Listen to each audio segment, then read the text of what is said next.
The road to an AFL team has taken endless energy and mountains of money. Calls for a homegrown team stretch right back to the early 90s.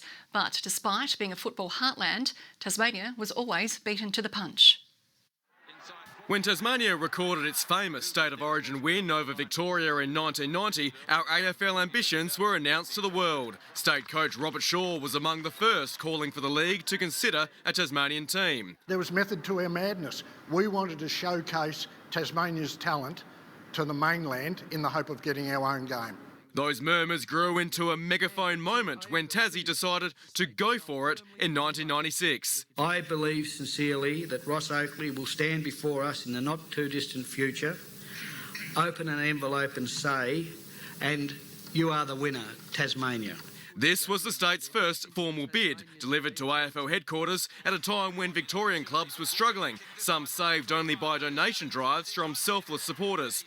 But Go For It followed a familiar script. A brand new stadium was proposed at the Glenorchy Showgrounds, and high-profile media commentators weighed in. Sheehan wrote, "Tassie should be, in his words, next cab off the rank." But in an early sign of things to come, the AFL wanted a team somewhere else first. We've told Tasmania that there's no spot available at this stage. Instead, Port Adelaide entered the league. With the bid dead in the water, Hawthorn stepped in to play some home games in Launceston from 2001. St Kilda followed suit in 2003, but discussion over a Tasmanian team's merit never faded. You're getting 18,000 ordinary games in Tasmania. You've got a capacity of 25. St Kilda should be there because they've got a spiritual link with Tasmania. Oh, give me a break. In 2008, then Premier Paul Lennon launched our second major push. It's time. The 150th